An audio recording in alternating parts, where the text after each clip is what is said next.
there. Sorry for no audio yesterday, but I screwed up.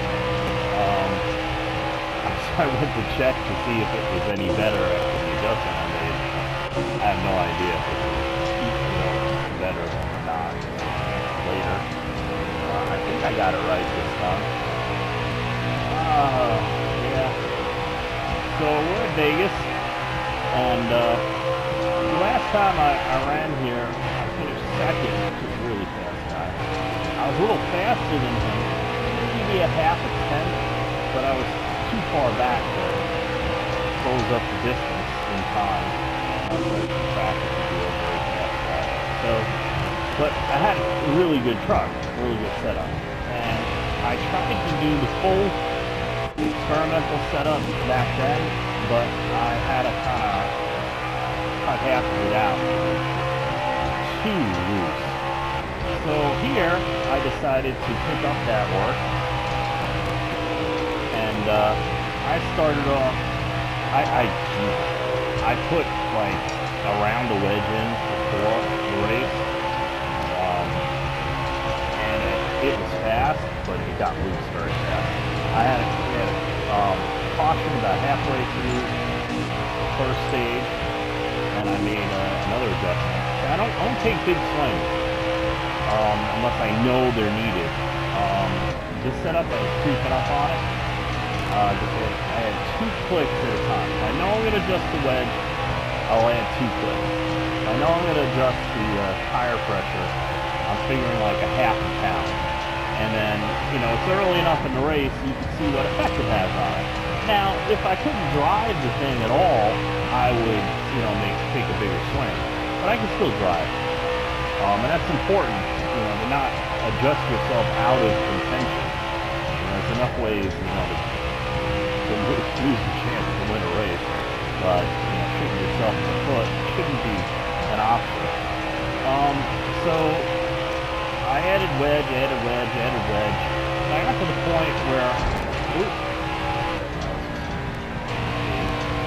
the point where I was the wall doesn't help. I got to the point where it was very drivable and just a tick loose about halfway through the run. Just a little less stability than I prefer. And of course, a lot of guys like a lot of stability, but that tends to slow you down.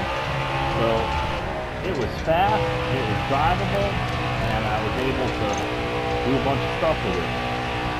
Now, with this new setup, I also had a new shock package to deal with these bumps, and I think I did a pretty good job.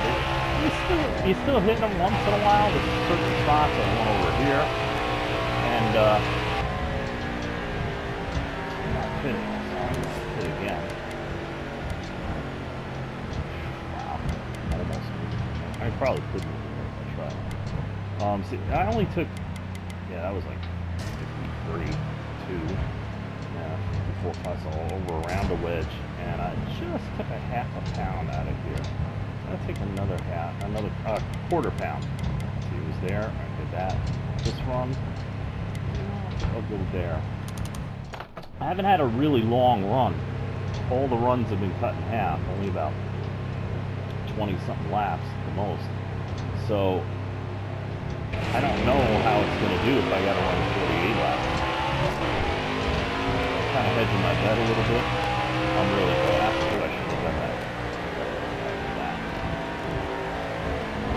Yeah, I try to do rolls. If I don't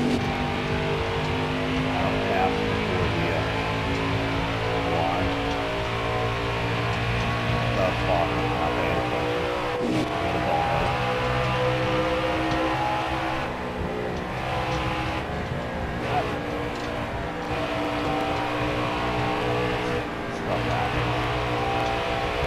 So, so I did that. Now so I took another quarter pound out. Because it's middle off. It was middle off that I was always too tight here. And then I finally got it. It's not hard to get too loose. But I got it loose, drivable, which was my goal.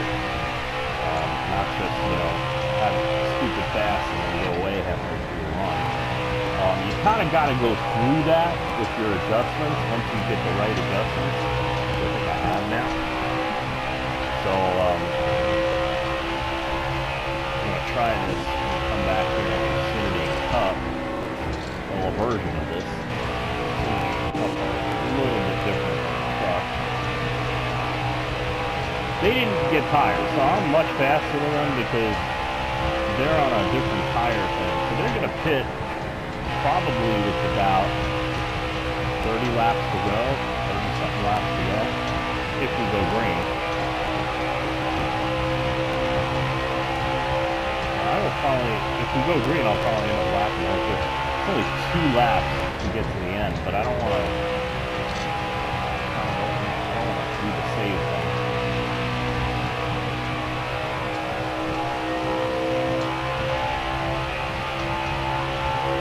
If this was a league race, I'd be saying yes, especially if I knew everybody had it fixed so far before the end.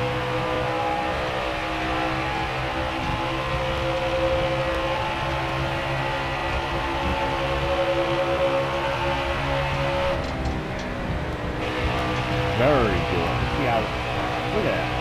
Look how smooth I can ride through the fence. You get speed when you do that. It's running a little loose, but like I said, I want to run it and see where it is, 25 laps down.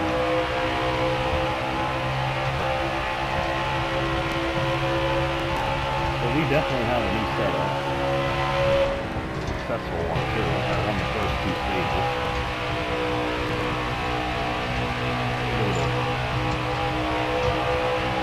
Didn't even break loose.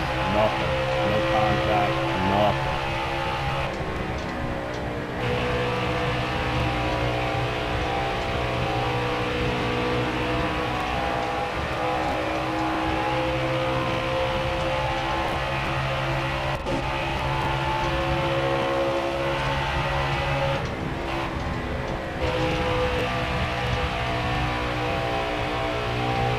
Now, there's not much, unusual driving this setup, but there are some things to understand about a track like Vegas, especially if you're getting caught up in the bumps. This is you can call it a horsepower track. It definitely is, but you need the setup under you to put the horsepower down the right way. One of the keys to being really fast is you want to remember 170 miles an hour. Throughout the run, when you're middle off and you get back on the gas, you want to see that speedometer stay as close to 170 or above it as possible. Now at the end of the run, you're going to slow down a significant amount, but you're building a setup at a track like this in the truck. That's one of the things I look for. Now, why is that? Well, it has to do with the gearing. You see, the truck is a brick, and it needs more horsepower to go through the air. It has the same horsepower that the Xfinity car does. The Xfinity car is really slick and doesn't need as much horsepower to go high speed. This thing needs all the power that it can get. It's just, tight and wind. So your setup is critical too. The faster you can get through the turns, the higher the RPMs stay, and the more RPMs go back and down the straightaways, the faster you're going to be, and entering the turns. And that's, keeping the speed up all around is one way to make time at any track. So a track like this, you definitely want to be on the gas as much as possible. Now, being on the gas as much as possible, like when you have a really low gear, what ends up happening is you tend to start burning up the right rear. And when you start burning up the right rear, it gets looser. When it gets looser, then you have to be off the gas to catch it if you don't spin out. And so you slow yourself down. You end up shooting yourself in the foot. So if you notice the tire temps on the right rear, they run a little higher in the turns.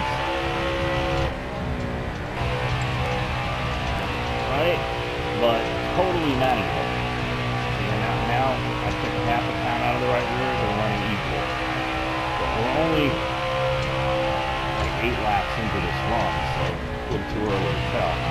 But they've been running a little hotter on the right rear the whole way. Maybe 10 degrees. I got it down about 10 degrees last run. I took the quarter pound out. I took the other quarter pound out. And let's see how it goes on the long run. The other thing at Vegas here, fast way around is right there. Right front, right above the white line, below the docks. Right there. Keep it under the docks, and you're fast. As you're getting off, as the tires wear, you're going to drift up more, and there's not a whole lot you can do about it. But, idea is as low as you can get. Now, in this bottom lane in 1 and 2, and also exiting 4, you can see there's some stuff, there's tires, the rubber laid down by the tires. Now, right above that, the dots, or right below them actually, on the left side tire, you can run through bumps there and it'll knock you up and slow you down. So you want to avoid that.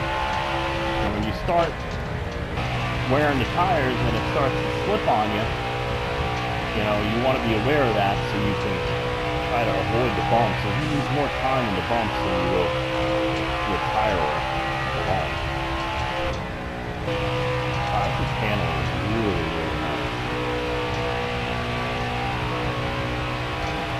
It's just doing everything. It's almost driving itself, which is a beautiful thing.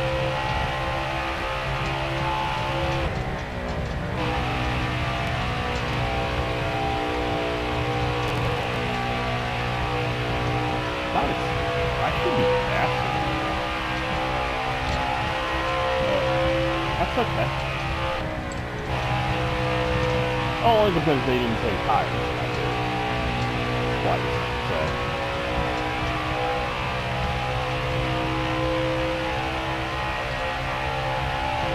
Slower than it should be too. It's the third stage blues, trying to bite me. That happens. But it's handling so nicely, I don't really see that I am that slow. Traffic. Oh, a little loose there, but that's to be expected when you have a truck under you, or over you. Off there.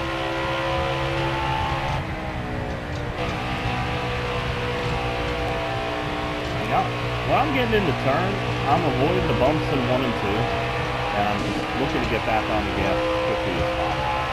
But I'm also cognizant or aware of where my steering wheel position is. Because you don't want to get back on the gas with the steering wheel, pointed to the right.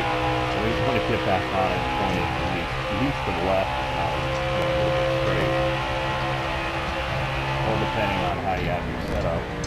I have a asymmetrical setup, which we're all on asymmetrical, but I have it where I don't adjust the steering wheel, the steering automatically turning to the left out of it.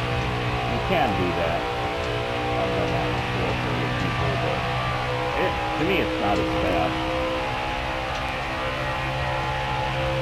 But straight away you can't really tell. If you get down to the backstretch, if you watch where the red tape is on the steering wheel, you see it's not exactly straight. Actually pointed to the left a little bit. Stay up myself, just a tick. It is rumored, and I believe it, that one of the things that gave Earnhardt such an advantage on the super speedways is he would set his front end up, cambers, gaskets, going, all that and such. He would set it up so that he was turning to the right, literally turning to the right on the straightaway.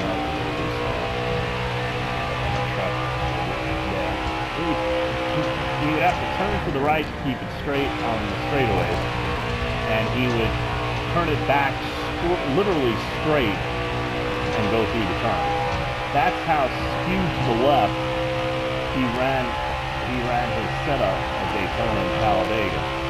And, you know, knowing what I know about high-speed setups like that, well, it kind of makes sense because it makes you faster through the turns.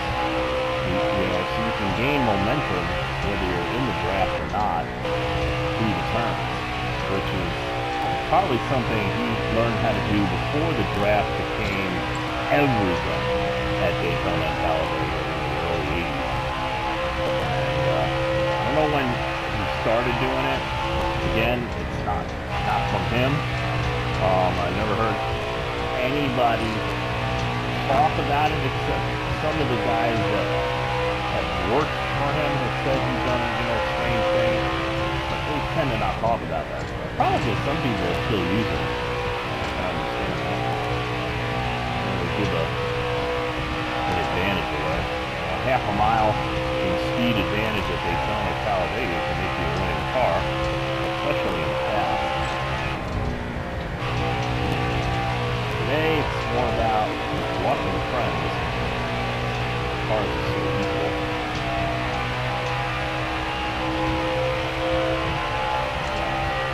It should be faster, but I'm not. A little concerning, third stage. But I have to worry about winning this stage.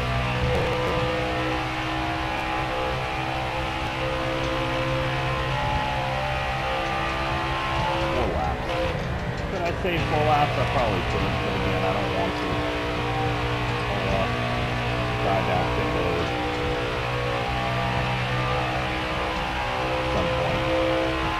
I don't think they've pitted yet. They pitted? No, that'd be a lap ahead of them. They haven't pitted yet. They got second tires in the car.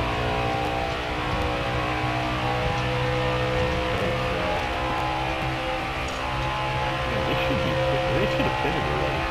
Maybe they got tires. I didn't notice.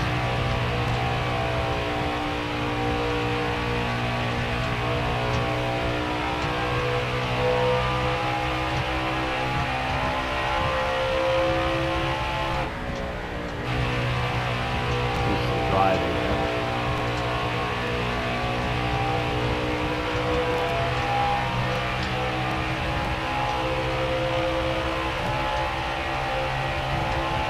I am a little slow.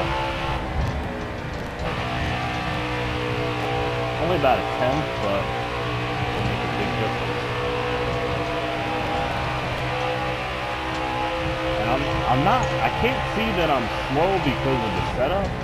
You know, that half a tenth, that half a pound of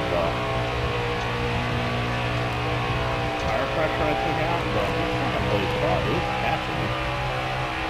I hadn't had that since the first stage when I was too loose and couldn't get on the gas, so.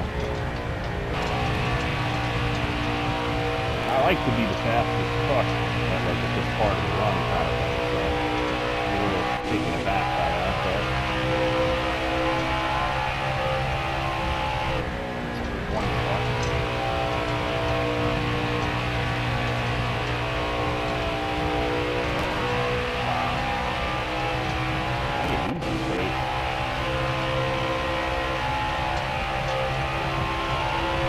I still think I'm fast. You know, I know I'm fast, but these, you know, some of these tracks, the AI is faster than you go. Realize, you know, lead racing. Yeah, I know guys put up, you know, incredible times, but that's usually because you got 20 cars or trucks running in a line for a few laps. Sitting there, later than I thought, but 21 laps to go.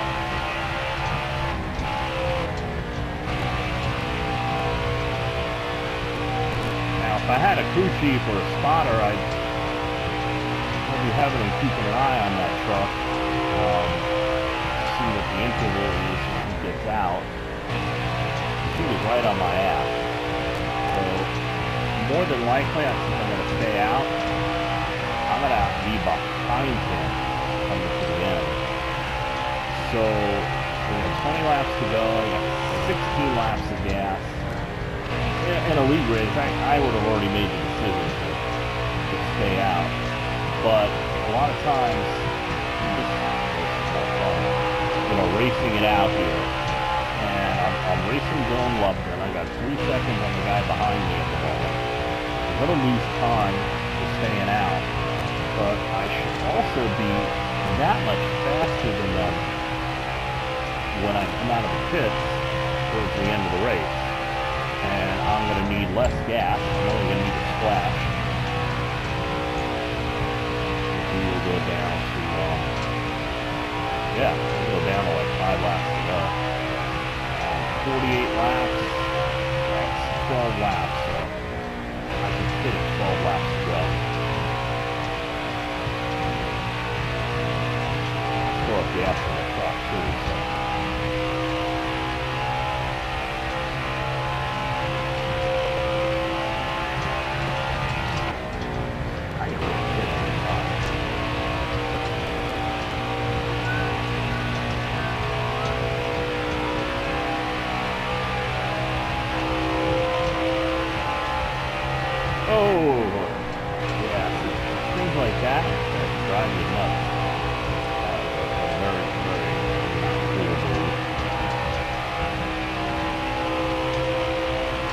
Handling really good.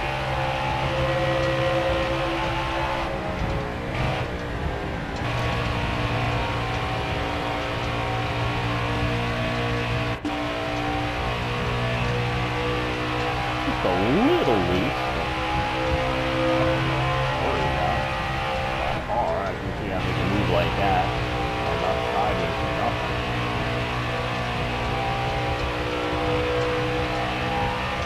2% loose.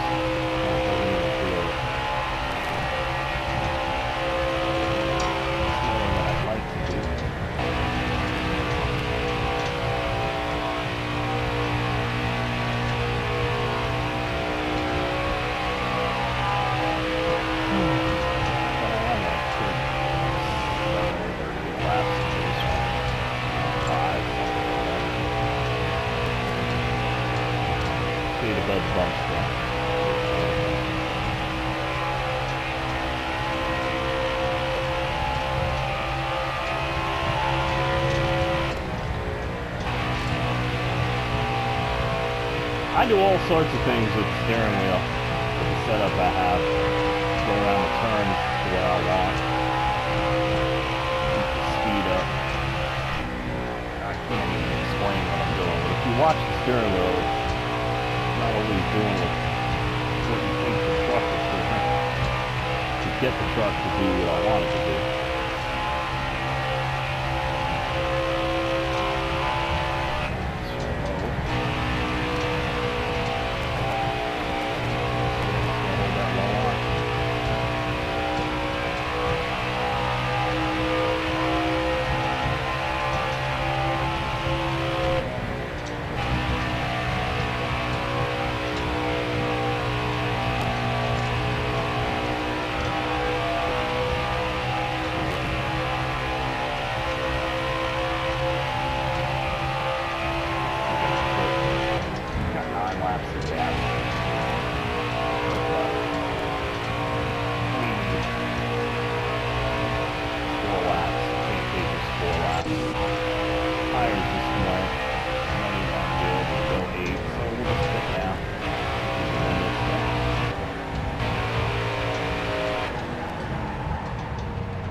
Anyway, well, let's hedge our bet. Tire pressure's up a little bit. I put the tape up, but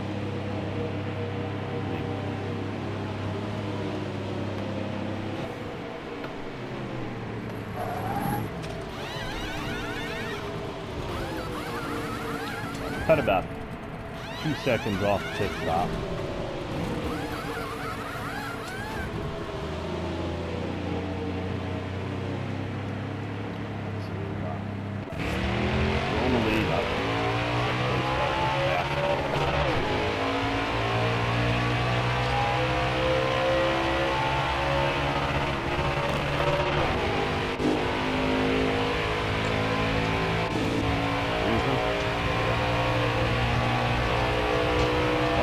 leaders anyway.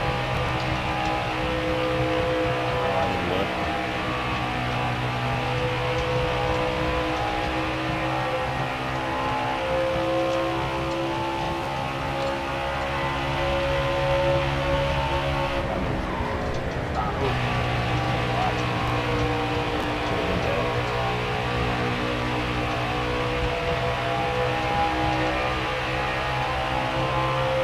Actually worked. The strategy.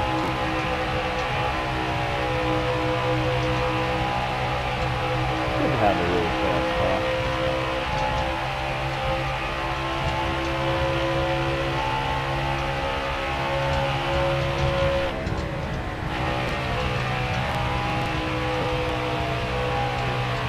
When you're faster, I'm seeing it's a little harder to hold that line. There is more speed in the setup.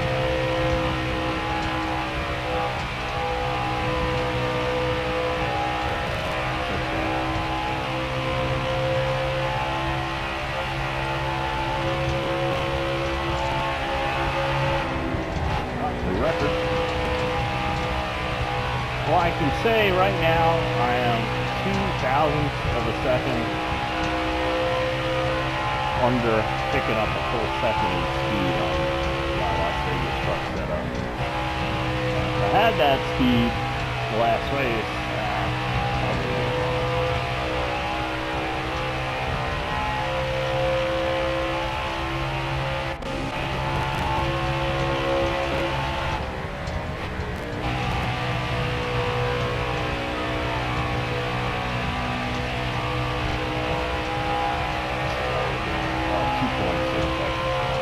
I bet you they all take 2 tires.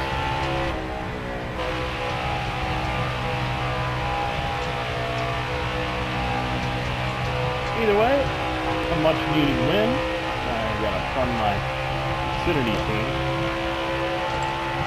If I can hold on and not screw up.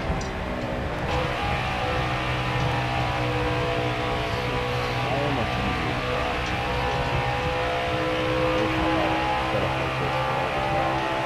I used to have setups like this in the older games. Aside from Daytona and Talladega, this is the first one that I'm like completely. I'm like, it's not 100%, but it's like 99. It's beautiful.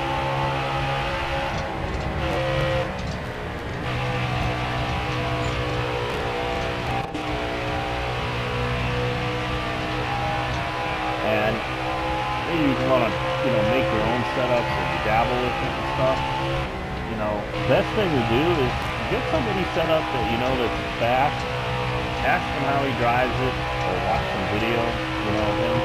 Like, if you use any of my setups, watch how I drive the track, because driving the track the same way will get you better results. I'm just building a setup for, and knowing whether you're on a wheel or a controller, is important too. My setups are for wheels. That doesn't mean you can't, if you have a steady hand, know how to adjust your controller setting. But you definitely, I know guys who have my setups on the controller. Some guys that beat me with my own setup. And that's fine. But, if you're building setups, so you get a setup, and then, it doesn't work the way you want, adjust it during a race. With Heat 4 and Heat 5, these games, the track changes, so you're kind of forced to make adjustments a lot of times. Sometimes you get lucky, and sometimes, you just kind of stick it out and such, but if you figure out how to do adjustments, then you're pretty good. Preset leagues are kind of good for that too. You don't know what setups to make, and you get in there and you just start messing around. It's a trial and error process, especially with these games, because they're not 100%. They don't, there's glitches and there's errors, and certain things that should work at all the tracks don't work at some tracks, and When they work at other tracks, it's very hard to get a handle on it. Like I will say again, I think that when they made these tracks, I think they literally developed them as like individual games for the most part. And the common themes between the tracks kind of like got blurred. And you know, like if you're going to race at Las Vegas, practice at Las Vegas, build a setup for Las Vegas. Certain things that work at other mile-and-a-halfs will work here, and certain other things won't. You know, and that's what you got to figure out.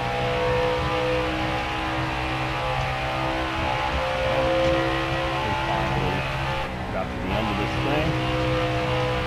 Dominating performance on paper, but very happy with this new setup. Go forward with it. Let's see how much money we got.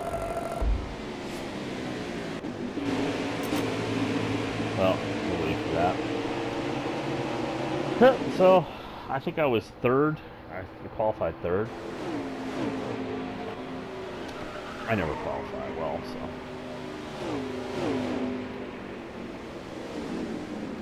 But with this setup, I have a better shot at it now here.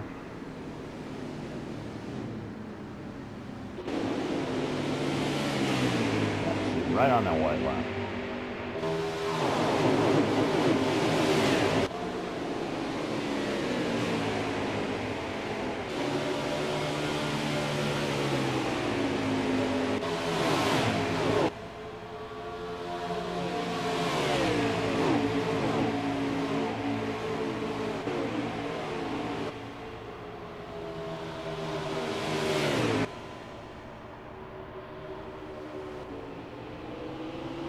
We had some caution. There was at least one caution in each stage. We had two in the first one, I believe. I was real loose, so I kept tightening it up. And like I said, I decided that wedge was the way to go, and it was. That's not always the case, but kind of like got to go by feel and experience. Essentially because I wasn't loose in, but I was loose middle off. And, you know, the rear end, the right rear is like off, and I could have taken tire pressure out of that, which I eventually ended up doing it, but I liked the way it handled so much, I didn't want to touch that. You know, I felt it was a weight issue. A lot of things in these games can be solved by getting the weights right. And like this is what we call in the 54s now. This is a high wedge setup, and sometimes they work really well, and sometimes they suck. You know, so you take like this setup. I take this and I go to Atlanta. I'll probably be out for lunch. You know, I probably won't be bad, but it would be slower than my low wedge setup that I run here. So, you know, maybe I can adapt this over there. See, now I have something that works really well at one track. Still needs some fine tuning, but I mean, it's ready to go, pretty much. And then I'll take it to, you know, I'll take what I did here relative in other tracks, you know, kind of thing. See if I can make it work there.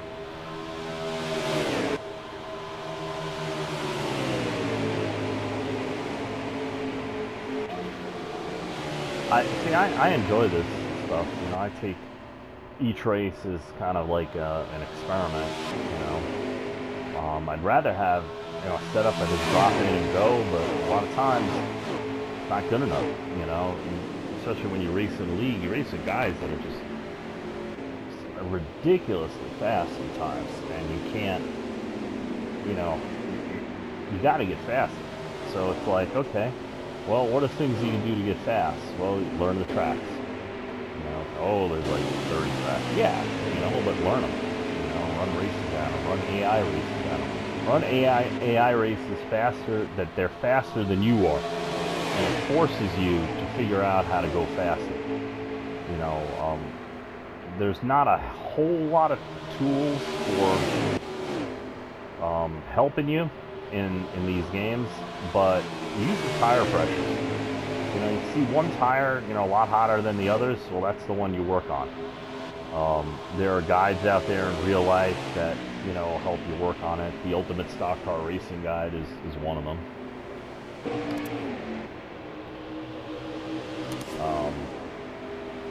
Gives you the whole thing on how to practice and, you know, run 10 laps and see what it's doing and then make an adjustment. 145, let's chart race. You know, stuff like that. This stuff in real life works. But it's, you know, if you're committed and dedicated to it and you put the time in, you're going to get faster. I was 108 out of 134 laps. That was good. If you're just a casual guy, there's nothing wrong with that, but you know, you got to accept certain things. Either race with other casual guys or accept that, you know, you're probably going to be in a back marker or a mid-pack guy. And you still have fun. There's nothing wrong with that, but you know, from my experience, most people who race want to win. But a game like this is a little bit more complicated. It is a simulation.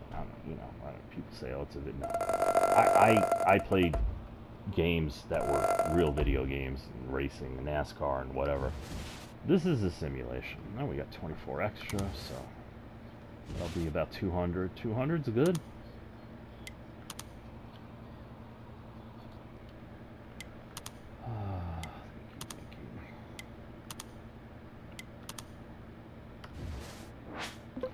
And don't expect to do what I'm doing overnight.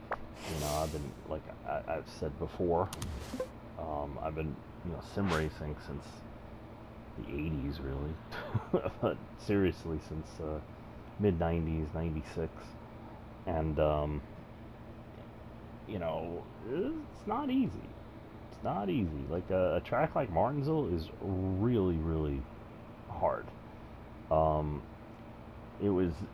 You know, I was a Dale Earnhardt fan, so when I got those first games, you know, I wanted to be good at all the tracks that he was good at, Daytona and Talladega, of course, but that's like, today it's like everybody wants to be good there. But the tough tracks, Bristol, Darlington, Martinsville, you know, Atlanta, you know, those are the you know, like some of the tracks that, you know, like legendary tracks, and those are the tracks that I wanted to be good in. So I took the time. And I put it in, and I sucked because I did my own setups, you know. But I learned, you know. I read. I went so far as when I started getting into the chassis thing in the early, you know, it was in the mid 90s.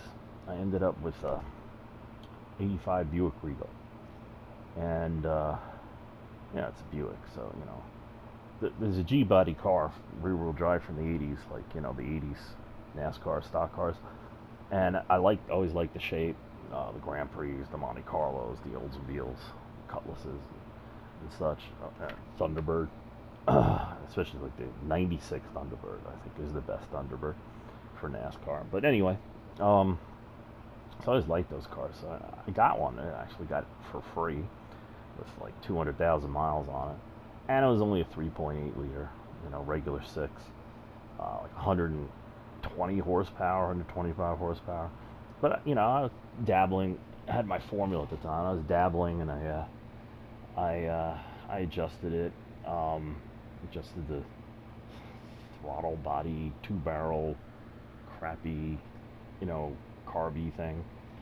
But what I realized was, you know, the shift points are terrible. As I was selling, you know, new cars, and they had gone over to the electronic transmissions, which are actually pretty good. Those 4-speed autos, and from the mid 90s on up, those I like those. Those were the closest to a manual transmission, even though I prefer a manual. But there was a monumental improvement over the older, crappy mechanical ones. But this is a mechanical one. So basically, the harder you hit the gas, it pulled a little linkage thing, and that would cause the shift points, you know, kind of thing. And so the harder you hit the gas, the more it stayed in the gear, but then it would upshift anyway, and it was always too low. So I just took a pair of pliers, not knowing what the hell I was doing. I spent an afternoon and I just adjusted it, drove it, adjusted and drove it until I got it where it was like, damn. You know, it wasn't, you know, it was no speed demon by far, but I tell you, from 0 to 45, that thing ran. So it only had 125 horsepower. I didn't change the ignition. I could have spent a lot of money on it, but it was just a beater, you know, back and forth to work kind of thing. But you know, you gotta have your little, you know, got a tune on it. So, Jegs had a question on Twitter the other day. You know, like, well, they said like any car that's been modified from stock is a hot rod. It's considered a hot rod. That's the definition of it. They posted it, and I was like. So I realized that was like every car I will ever drive for any length of time will eventually become a hot rod. I just can't stand the stock stuff. Anyway, thank you for watching. Next race will be Martinsville. Won't be tonight because it's a big long race. If it was like another 1.5 mile track, 200 laps, 267, something like that, I'd probably run it. But you know, Martinsville. I also got to practice for it because you got to drive differently.